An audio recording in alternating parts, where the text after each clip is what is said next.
Muchísimas gracias, Isabel. Muy buenos días todavía con todas y todos. Quiero empezar haciendo un especial agradecimiento a los organizadores, en particular a UNESCO y el CIPDH por habernos invitado a participar en este evento Precop 22 y pues lo cual hemos hecho con muchísimo agrado. Siempre me gusta mucho volver a las lindas ciudades de Buenos Aires y tener oportunidad de compartir con buenos amigos y colegas. Yo voy a hacer una presentación que en principio va a enfatizarse un poco en lo que se planteaba para esta sesión 5 y que es discutir un poco sobre las situaciones de degradación a corto, mediano y largo plazo. Pero voy también a dar un poco el contexto internacional del marco en el cual se da todo esto. Y finalmente voy a acabar con algunas reflexiones sobre lo que esto significa para el tema de migración, medio ambiente y cambio climático, que es justamente el tema que ocupa en estos 2 días de seminario. Entonces, empezar contándoles que el tema de reducción del riesgo de desastres, si es que hacemos un poquito de análisis histórico, empieza a tener mayor énfasis desde que se adopta en 2005 el marco de acción de Hyogo, que fue un instrumento internacional adoptado por los países miembros de Naciones Unidas que establecía una serie de objetivos y prioridades de acción que debían cumplirse en un periodo de 10 años, es decir, hasta el año 2015, el año pasado. Un sistema de monitoreo en la implementación de este marco de acción nos permitió ver que a lo largo de los 10 años que tuvo para su implementación, los países reportaban una serie de logros y avances significativos en varias de las áreas de acción que planteaba el marco de acción de Hyogo. Sin embargo, el análisis del avance y progreso que los países reportaban estaba un poco en contraposición o pues en antagonismo con lo que estaba pasando en el día a día, que era un incremento significativo de las pérdidas a causa de los desastres. Que estas han ido, como ven ustedes ahí en el gráfico, han ido creciendo de manera sostenida y pues la tendencia va hacia inclusive un crecimiento más acelerado. Entonces, había algo que faltaba, había algún elemento que no estaba siendo tomado en consideración y que fue justamente el objeto del análisis de las naciones para la elaboración del marco que le sucedió al marco de acción de Hyogo, que se adoptó el año pasado, que es el marco de Sendai para la reducción del riesgo de desastres, que tiene un periodo de implementación por los próximos 15 años hasta el año 2030 y que hace parte de lo que denominamos en Naciones Unidas la Agenda 2030 para el Desarrollo Sostenible y que integra obviamente los nuevos objetivos de desarrollo sostenible, el Acuerdo de París sobre cambio climático, el marco de Sendai, pero que también se irán sumando otros que tienen una íntima relación con el desarrollo sostenible, en particular la hoja de ruta de Addis Abeba sobre la cooperación internacional para el desarrollo, que fue aprobada también el año pasado, y eventos como la conferencia Hábitat 3, que se llevará a cabo el próximo mes de octubre en Quito, y la Cumbre Mundial Humanitaria que se llevó a cabo en Istambul hace algunos meses. Todos estos instrumentos internacionales, acuerdos, marcos, plataformas, tratan de llegar un poquito al mismo objetivo y que es mejorar la calidad de la vida de las personas en el planeta Tierra. Sin embargo, estamos viviendo situaciones sumamente complejas. Todos sabemos, yo simplemente aquí lo traigo a colación para reforzar mis argumentos, pero sabemos que 2015 fue el año más caliente desde que existen registros y sabemos que el mes pasado de junio fue también el más caliente desde que existen registros. Estaba conversando con Mauricio hace un momento que me decía que en efecto los últimos 13 meses también cada uno de ellos han sido pues un poco indicativos de que hay un problema de calentamiento y que va para arriba. Aquí en la región vivimos hace no mucho el impacto del fenómeno del Niño. Causó estragos en todo el continente americano, sequías muy pronunciadas en Centroamérica, pero también inundaciones, sobre todo en Paraguay, en Argentina, en otros países del sur del continente, y que fue quizás ocurrió en un contexto de cambio climático, llegando a ser un evento sumamente intenso, uno de los más intensos en los últimos 50 años. Ahora, para cuantificar un poquito qué significa desde el punto de vista de la economía global las pérdidas por situaciones de desastre, lo que tenemos es que prácticamente el 3% del Producto Interno Bruto global se pierde anualmente a consecuencia de situaciones de desastre. El 1.7% corresponde a las pérdidas por desastres vinculados con amenazas naturales y hay el otro 1 y pico por ciento que corresponde a lo que los países deben gastar en adaptación para evitar mayores pérdidas. ¿Qué significa esto? Esto significa que de alguna manera los pronósticos de crecimiento económico, que a propósito en estos años son bastante magros para la región de América Latina y el Caribe, se están viendo echados por la borda a consecuencia de este problema que tenemos entre manos. Y obviamente esto tiene que ver también con lo que pasa a la población que se ve obligada a desplazarse, ya sea por consecuencia de conflictos, violencia, desastres o violación de los derechos humanos. Ahora estamos con un número de refugiados, personas desplazadas, que es el más alto desde la Segunda Guerra Mundial, más de 60 millones de personas. Ya varios de los conferencistas y panelistas han hablado sobre este tema, de manera que yo no lo voy a elaborar más. Y en el caso del 2015, interesante notar que la mayor parte de desplazamientos por amenazas naturales fueron causadas por eventos climáticos extremos. Y aquí interesante que conozcan ustedes que según una base de datos de pérdidas y daños que tenemos para 19 países de América Latina, lo que hemos podido ver es que si se registran no solamente los eventos de gran intensidad, que son los que hacen pues, primera plana en los medios de comunicación, sino que tomamos también en cuenta los pequeños y medianos desastres que afectan a una pequeña comunidad y que son mucho menos intensos, pero mucho más frecuentes en ocurrencia, vemos que prácticamente el 90% de desastres en América Latina se deben a fenómenos hidrometeorológicos. Hace poco acabamos de sufrir eventos de carácter geológico, como el sismo en Ecuador, por ejemplo, y poco después en Italia, que obviamente nos llaman muchísimo la atención, provocan gran cantidad de mortalidad, pero sumados entre sí los otros pequeños y sobre todo vinculados con fenómenos hidrometeorológicos, suman más que los de carácter intensivo. Por otra parte, muchos de estos desplazamientos fueron provocados por el fenómeno del Niño, que como decía yo, ha ocurrido en un contexto de cambio climático, y como cuarto punto, el desplazamiento es con frecuencia muy indicativo de la rotura de las estrategias normales para afrontar situaciones cuando la resiliencia se ve socavada por un evento de desastre severo. Ahora, en este punto me voy a detener un poquito porque justamente es, diría yo, el que resume la problemática de la dicotomía que presentaba yo en la primera transparencia. ¿Por qué se habla de avances en el tema de gestión de riesgo cuando en realidad tenemos cada vez más pérdidas? Y el tema es que el desarrollo, los modelos de desarrollo y las formas como hemos estado impulsando el desarrollo son en buena medida las causantes del problema. Las prácticas de ordenamiento territorial, de ocupación del territorio, de degradación ambiental, de utilización de códigos de construcción inapropiados, son justamente los que han ido acumulando a lo largo de estos últimos años, décadas de desarrollo, una gran cantidad de riesgo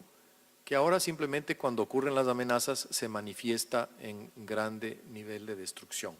Entonces, en la realidad lo que estamos hablando como solución a este problema es un nuevo paradigma, una nueva forma de ver el desarrollo que, de no ser sensible al riesgo y a eventos como el cambio climático, simplemente no va a permitir que logremos con la ansiada meta del desarrollo sostenible. Por eso es que estos dos temas, el tema de gestión de riesgos y el tema de cambio climático, quizás son los temas más importantes que deben estar en el tapete de las discusiones políticas a nivel global. Yo creo que no hay muchos otros aspectos que puedan poner en riesgo el alcanzar las metas de desarrollo sostenible o los nuevos objetivos de desarrollo sostenibles que estos dos aspectos que tenemos que convivir con ellos en la actualidad. Y por otra parte, estamos quizás en un momento coyuntural muy positivo y muy favorecedor si es que lográsemos actuar con este nuevo paradigma, con esta nueva visión del desarrollo. ¿Y por qué les digo esto? Porque imagínense ustedes que lo que hemos logrado acumular en términos de población viviendo en zonas urbanas en los últimos 12.000 años, se va casi que a duplicar en los próximos 50. O sea, solo nos va a tomar 50 años pasar de 7.000 millones de habitantes, de los cuales 3.600 viven en zonas urbanas, a cerca de 7.000 millones de personas que van a vivir en zonas urbanas en el 2050. ¿Esto qué quiere decir a la vez? Esto quiere decir también que se van a llevar a cabo inversiones multimillonarias de trillones de dólares, o sea, un número seguido por 12 ceros, y va a ser determinante la forma en que estas inversiones se realicen para o construir riesgo o actuar prospectivamente y tratar de disminuir riesgo y mitigar el existente. Y entonces aquí hay un tema de, bueno, ¿dónde están en estas reuniones los encargados de los sistemas nacionales de inversión pública y el sector privado, que es otro gran actor en temas de inversiones, que deberán, obviamente, si queremos solucionar el problema a mediano y largo plazo, deberán considerar también en los procesos de evaluación y análisis costo-beneficio de las obras de infraestructura y de la inversión pública, deberán tomar en cuenta estas variables porque, caso contrario, simplemente vamos a seguir acumulando más y más riesgo. Entonces, este es un tema que obviamente nos llama a la reflexión y en este sentido estamos totalmente de acuerdo con lo que se ha dicho aquí ya por varios otros panelistas, que necesitamos un cambio de curso. Y el cambio de curso obviamente contempla todos los temas de mitigación de gases de efecto invernadero, todos los temas de adaptación al cambio climático, que de alguna manera el problema se manifiesta en situaciones de riesgo que son también parte de la agenda de quienes están trabajando el tema de gestión de riesgo y que sin embargo no siempre se hablan entre sí. Y eso creo que yo es un reto importantísimo que ojalá conste en el documento resultante de esta reunión, y es el hecho de que tenemos que trabajar de manera integrada este tipo de problemas que, como tienen que ver con la agenda de prácticamente todos los sectores, son multisectoriales, interinstitucionales, multifacéticos, no podemos trabajarlos a manera de estancos o compartimientos estancos, que es una práctica que lamentablemente aún persiste y que tenemos que hacer todo lo posible para, de alguna manera, pues contrarrestarla. Entonces, desde ese punto de vista, el marco de Sendai, que voy a pasar a presentar muy brevemente, se convierte en un vehículo para promover este cambio de curso, porque justamente se refiere a cómo replantear el desarrollo con una visión sensible al riesgo para hacer irreversibles los progresos que se dan en aspectos de desarrollo sostenible. Aquí resumo muy brevemente qué es lo que el marco de Sendai propone. Bueno, pues tiene su alcance, resultado global, objetivo justamente disminuir la pérdida de vidas y gastos o pérdidas económicas, ambientales, culturales, etcétera, etcétera. Tiene 7 metas globales. Por primera vez un instrumento de este tipo tiene un acuerdo con 7 metas globales. Y las 7 metas globales son básicamente disminuir el número de personas que mueren a causa de desastres. Segundo, disminuir el número de personas afectadas por situaciones de desastres. Tercero, disminuir las pérdidas económicas con respecto al Producto Interno Bruto. Cuarto, disminuir la pérdida de infraestructura crítica a consecuencia de desastres, escuelas, hospitales, vías, aeropuertos, sistemas de agua potable, sistemas sanitarios, sistemas de transmisión eléctrica, etcétera, etcétera, etcétera. Y por otra parte busca también incrementar, primero, el número de países que cuenten con planes nacionales o estrategias nacionales de gestión del riesgo de desastre. Y estas, Lucas, deben estar íntimamente articuladas con las estrategias nacionales de adaptación al cambio climático. Son dos caras de la misma moneda, no podemos manejarlas como dos temas diferentes. Y por otra parte se busca un incremento en el número de países que cuentan con acceso a sistemas de alerta temprana multiamenazas y mayor conocimiento del riesgo, y finalmente incrementar los flujos financieros para la reducción del riesgo de desastres. Ahí también hay una inequidad total entre lo que se destina a atender situaciones de emergencia y lo que se destina realmente a reducir y gestionar el riesgo. Y el marco tiene también 13 principios guías que son muy importantes y que deben aplicarse en la implementación de las 4 prioridades que plantea, que tienen que aplicarse a nivel regional, nacional,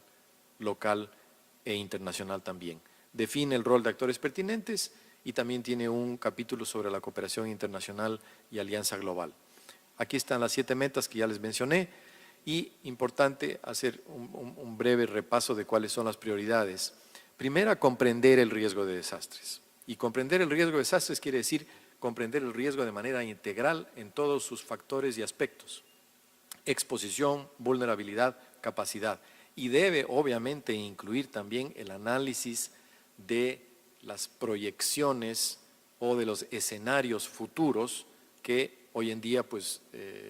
sabemos son clave para poder plantear también el crecimiento y el desarrollo de los países. La prioridad 2, fortalecer la gestión del riesgo de desastres, la gobernanza para la gestión del riesgo de desastres, para justamente fortalecerla. Y este es un tema que no solo atañe al Poder Ejecutivo, es un tema que atañe al Poder Legislativo y al Poder Judicial también. Y es un tema que no solamente atañe al nivel central, sino a todos los gobiernos descentralizados y que debe aterrizar forzosamente a nivel de los gobiernos locales. Y para eso tenemos una campaña, Desarrollando Ciudades Resilientes, que tiene 10 aspectos que hacen a una ciudad resiliente, todos los cuales están inspirados en la visión del marco de Sendai. La tercera prioridad tiene que ver con la necesidad de invertir en la reducción del riesgo de desastres para la resiliencia, y esto significa incorporar temas de fortalecimiento de poblaciones, sobre todo poblaciones marginales, debido a los sistemas de inequidad que existen en los programas de atención o combate a la pobreza, en los programas de desarrollo social. Cualquier aspecto que permita fortalecer la capacidad de las personas en términos generales va a contribuir también a fortalecer su resiliencia frente a amenazas naturales y también tecnológicas y las así llamadas antrópicas, porque el marco de Sendai no se aplica únicamente a las amenazas de origen natural, sino también a las de origen tecnológico y relacionadas. Y la prioridad 4, que tiene que ver con la necesidad de mejorar la preparación frente a desastres, pero no solamente para la fase de la respuesta, sino también para la fase de reconstrucción y recuperación, que son sujetas de planificación. Y esto es importante porque el stock de riesgo que hemos creado es tan alto que lamentablemente en los próximos años vamos a seguir viendo muchos desastres y de alto impacto. Entonces las capacidades de respuesta tienen que seguir a tono con la potencial demanda que van a tener y que, créanme, va a ser muy alta. No tenemos que trabajar en uno u otro, tenemos que trabajar en los dos temas, no son mutuamente excluyentes. La gestión de riesgo es un tema del desarrollo y tiene que ser abordado desde esa perspectiva, y el tema de los preparativos y la respuesta son también muy importantes y tienen que ser abordados por las instituciones que están ahí para justamente proveer de la ayuda humanitaria y de la asistencia a las personas que resultan afectadas por situaciones de desastres. Y para finalizar, porque creo que estoy también ya llegando al límite de mi tiempo,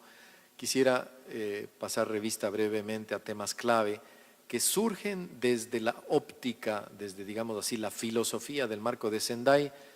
con respecto al tema de desplazamiento, inmigración y pues el movimiento de personas a consecuencia de estas situaciones. Primero, el marco de Sendai enfatiza un abordaje centrado en las personas, poniendo a la persona en el centro mismo de todas las acciones. E invita a reducir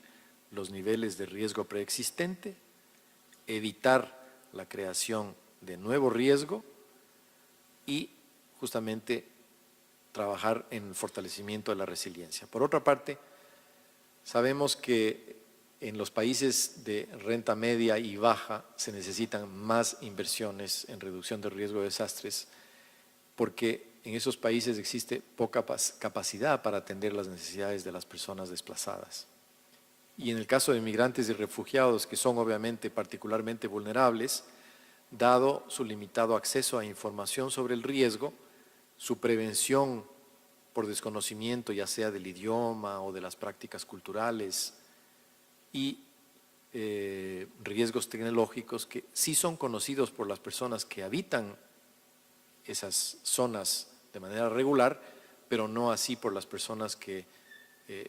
están recibiendo como desplazados o migrantes. Y sabemos que existen soluciones de bajo costo para evitar pérdidas de vivienda a causa de desastres, la planificación del territorio que yo ya mencionaba, sólida tenencia de la tierra y protección de los grupos vulnerables, junto al apoyo de estrategias para reducir la pobreza e incrementar la resiliencia, son clave para reducir el desplazamiento y la migración forzada.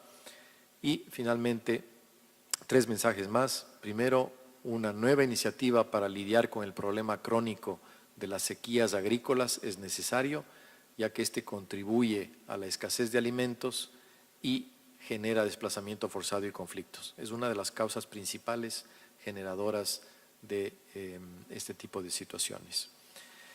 Parte del abordaje de la prevención es empoderar a las personas, particularmente a nivel local. Y subrayo esto, yo había hablado de la importancia de aterrizar este tema a nivel local, obviamente en coordinación y en consulta con migrantes. Tenemos que tomar en cuenta los puntos de vista y necesidades particulares de todos los grupos, particularmente vulnerables, digamos así.